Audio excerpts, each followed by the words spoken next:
All right. So real quick to kick it off, David Jones here with 214 Consultants. So this is for disabled veterans. So if you are a disabled veteran and you want to be an entrepreneur, there's a VA program here that pays up to $50,000 to help you start your own business. So if that sounds interesting, stick around because we're going to cover here today what the VR&E program is, how it relates to the post 9/11 GI Bill, what qualifies you for the program, what are some of the common pushbacks that a lot of people get trying to go through this program, what they pay for, and just as importantly, what they don't pay for, the process itself and a general time frame for most people, what it would cost, what it would take rather.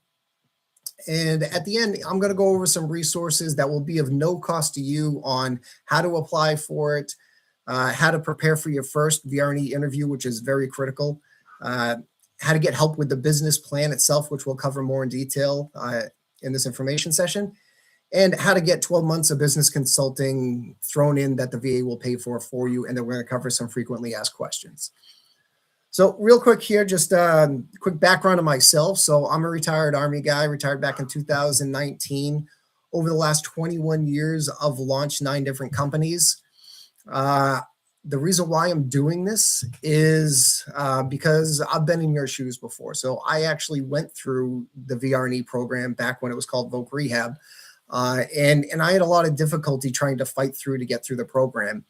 And for the last 6 or so years, I've been working with the Veterans Business Outreach Center, or VBOX. I work in the one in the New England area, but there's 31 chapters that cover across the country. No two are really alike, but we work off grants. And lately, I've been having a lot of my clients. So I've worked with hundreds of veteran business owners to help them start, grow, and exit their businesses. And recently, we've been getting a lot of influx for people trying to go through the self-employment track for the VR&E program. And they've been seeing a lot of difficulty just with the VA trying to manage the program itself. It's not a program that they're very comfortable managing, the case managers are. So they rely on us to help navigate the process. And as I'm going through and helping these people, I realize that there's just a huge pain point and a huge disconnect between the VA and the resources that are available to make this program go through.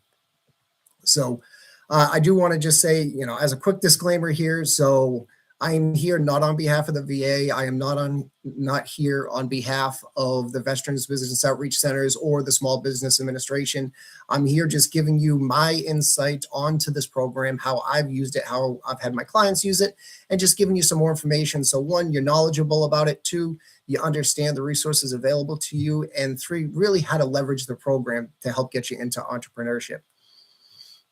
So my quick journey to try to get into it 10 years ago was I had used my post 9/11 GI Bill to get some of my business degrees, and then I tried to launch a business. And when I went to the VR&E program, they basically told me no right out of the gate for saying that I wasn't qualified. And I had to go back to the regulation to show them, yes, I actually am qualified. Then they said, well, you can't do it because you need a business plan. And I said, no, I have a business plan. And then they said, well, your business plan has to be vetted by the Small Business Administration. I said, it is vetted by the Small Business Administration. So they just kept kicking it back, trying to tell me I'm not qualified for the program. And there's reasons for this, and I'm going to get into what they are. But, I went through that, and I know if I was going through it, I know other people have gone through it, and I've seen this happen for the last couple of years, this continuous theme of going through it. So I just want to get some information out there to help prepare you a little bit better here. And another reason was one of my clients, she'd been trying to go through this program for almost 3 years, and it was just the perfect storm of the case manager had no idea how to handle this track. She had no idea how to write a business plan. They didn't realize what resources they need to get it approved, and it just dragged on for 3 years. So by the time I got involved with it, just a few months later, the plan was approved and everything was moving forward. So realizing that if I can help her, I can help other people out there as well. So just quick about the VR&E program. So this has nothing to do with the GI Bill. So if you've been eligible for the GI Bill, if you've exhausted your GI Bill, doesn't matter. If you're a disabled veteran with any sort of a rating here at this point, literally, you could be eligible for the VR&E program.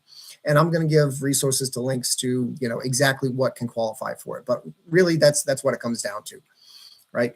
So there's 5 different employment tracks with VR&E, and most of them are education-based, either vocational training, traditional education to send you back to college, maybe some sort of hands-on work or placement within a company or something like that, reemployment services. That's what most of them are for. This has nothing to do with that. This has to do with if you want to start your own business and be your own boss and be self-employed, this is the track for you. Now, this only represents about 0.7, so less than 1% of all the tracks approved for VR&E, and I'm going to explain why that is here in a minute. So some of the basic qualifications. So you have to have an employment barrier or a handicapped, right? You have to be enrolled in VR&E. Yeah, that one's pretty obvious. And you have to have a service connection disability that makes it hard for you to prepare for, obtain, and maintain suitable employment. So basically a job that doesn't interfere with your disability, makes it worse, or doesn't work for any other reason regarding that. All right. So the main reason why this program doesn't get approved is that, one, the counselors there, at no fault of their own, they have 6 years of education, and they have a vocational rehab training, like actual training through their education path.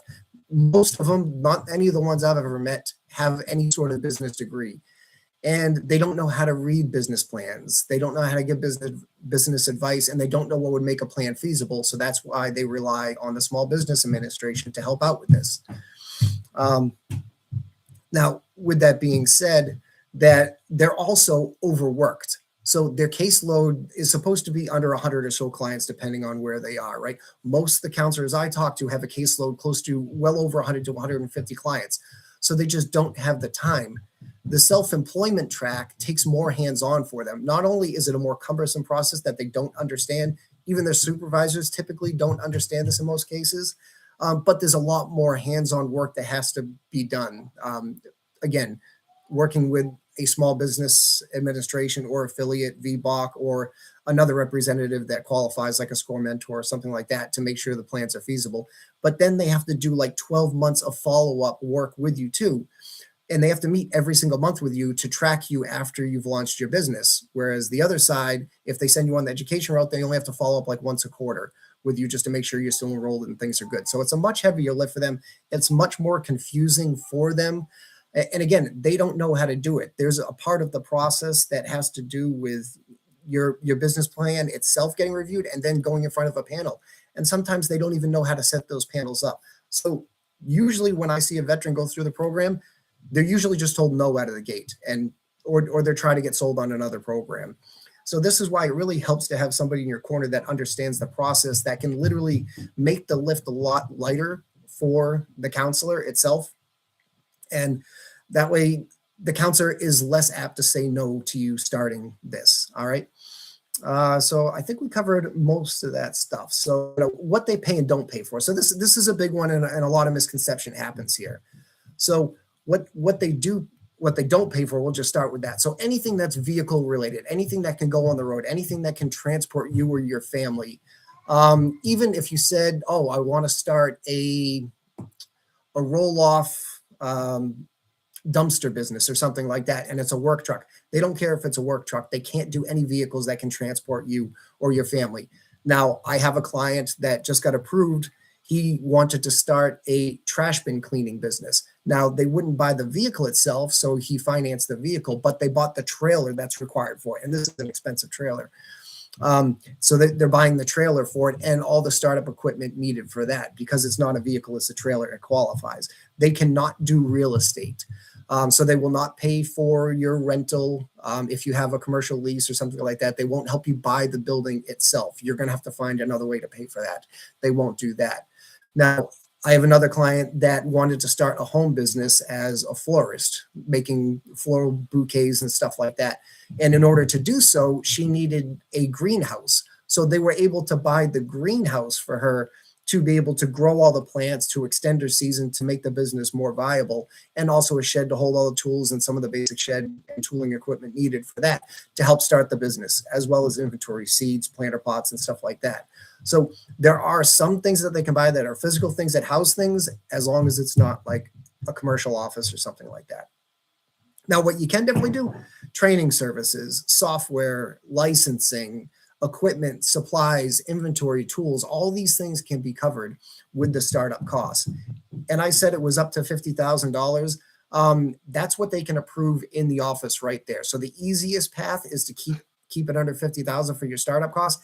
You can go above that. I've had clients that have gone up and over $100,000 before, but then it goes down to DC for review. And when it goes down to DC, your business plan gets scrutinized much more in depth. It has to be much more professionally written and well done without any holes in it. And the process takes a lot longer if it goes down that route. That's why I say 50,000 is kind of the sweet spot to keep it under that. So the process itself is fairly easy. That's what I made the picture on. You start the application for the VR&E process. They'll do some sort of assessment tools for you.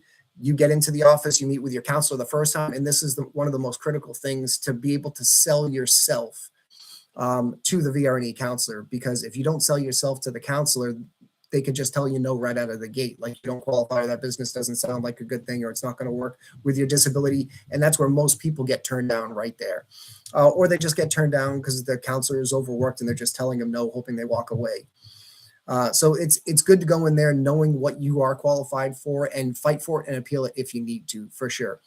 Now, once that happens, you're going to have to build your business plan, like a legitimate business plan. And it is going to have to get vetted by an SBA or an SBA partner. So a Veterans Business Outreach Center, like I said, there's 31 chapters across the country that might be able to help with this. They're not all alike. I mean, what we have set up here in New England is very well formatted to do something like this. But I wanted to make sure that there's available things for people outside of New England as well, so we can help veterans out there. There's a lot of veterans that could use this support out there. So again, that's the reason why I'm doing this stuff. And then once you finish a business plan, it gets approved for feasibility. It has to get reviewed by that counterpart. Most offices require a panel. They call it an SEP. But it's a review panel of specialists that sit down and talk through your business, again, just to make sure it's feasible and make sure it doesn't go against your disability. And once it's approved, then the funding can start to get released. They will pay your vendors directly. They don't pay you the cash. You're not going to get operating capital. You can't say, I need 20 grand in cash to pay me a salary while I'm doing this. They will only pay for supplies, equipment, tooling, and things to get you going, to help you make your own money. And then the money you make in your business will help you grow and continue your business. So, I mean, that's the biggest stuff. So some of the other frequently asked questions here is, what if I'm already in business? Actually, my own brother asked me this one today. So I'll give you an example. So I had one of my clients had a t-shirt printing company, and his equipment broke down. So he had a little side hustle, and it started to get going, but he didn't have the proper, it fried. And then he decided that he was going to go back to VR&E for the equipment itself and buy a true commercial piece of equipment so he could launch the business at that point. They liked the fact that he already had experience doing it. They want to see that you have some sort of advantage to getting into that sort of business, some background in it, whether it's civilian, military, doesn't matter, some experience in it. The fact that he had experience made him approve it a little bit faster. And he was able to relaunch the business with the proper equipment and start to get going. So you can kind of expand your business, relaunch your business, or in the case, if you had like a little side hobby that you were doing, but you were also working, but your job is for some reason not working, like it goes against your disability and you can't continue to do that job and you need your side hustle to become your full source of employment, VR&E self-employment track might be able to do that for you. Okay. One thing with the self-employment track versus the other track, as far as the stipend goes, people ask, what could you get for a potential housing stipend for this? There is no housing stipend related to the self-employment track. So I just want to be clear about that, as opposed to like, if you go the education route, like when they sent me back to get my master's degree in business, they paid me my housing stipend and paid for school. So there is no stipend if you go this route. And how long does it take? So it really depends on the office. It depends on how quickly the veteran itself is able to put together the business plan, how quickly he or she can get that business plan vetted, and how quickly they can put the panels together, the review panels in place, making sure that there's no miscommunication or something like that. It can be as little as a few months between application, first initial thing, knocking out your business plan, having the review panel, and it could be as long as 3 years I've seen if the people have no idea what they're doing. So, and anything in between. So having somebody that is in your corner that understands this, that can help prepare you and get ready for that interview can definitely speed things up for you for sure. So what we're going to offer here is a link. So I can drop it in the chat. And basically, there's a platform on a community. It's called the School Community, SKOOL. And I have a veteran business community there where we offer a bunch of free trainings for businesses to get launched, and then other trainings and courses for like how to build business credit, how to sell to the government, and a bunch of other things. But in there, we're going to start a live cohort that's going to meet on a regular basis. That's going to give you all the resources and tools you need. It's going to be a free source. So when I give you the link, all you need to do is go on there, sign up for the school community. There's like 70,000 communities there. But I'm going to give you the link to ours. Sign up there. There's going to be 3 questions that they ask you. The first one is, are you currently making any money, or what's your first goal? Are you looking to make your first dollar revenue or break 100,000 in revenue? Your second one is, are you a legitimate business? Like, are you already formed with the Secretary of the State? Do you have a business structure yet? And the third one is, do you want to sign up for like one-on-one consultation, or do you have a coupon code? So your coupon code to get into that cohort class is just simply going to be VRE. Just type in Victor Romeo Echo in that third question for that coupon code, and I'll see that and I'll approve the profile and I'll pull you and give you access to that class with the resources I'm going to put there and the links to all the trainings that we're going to do.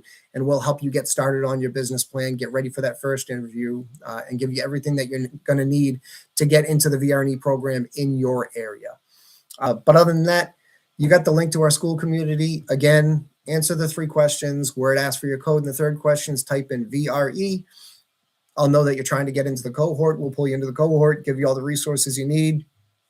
And again, the biggest thing that we want to do is be able to knock out any of those things that become hurdles for the counselors, to make sure that we're the ones that go in there and help them set up the review panel boards, help them look at the feasibility of the business plan, making sure that everything goes smoothly, and make sure that you get the follow-up training that you're going to need as a small business owner to really grow and be successful in your first year is always the hope. So that's it. If there's no more questions, we're probably going to end it here. Other than that, I hope to see you. Follow us on YouTube. I probably have like 100 or so videos, close to 100 videos out there right now on small businesses. If you need to reach out to me, you can do it there or find me on LinkedIn. Simply David Jones 214 is the best way to find me. And then you'll see it there. All right, everybody. Good talking to you. Take care. Have a great weekend. Bye now.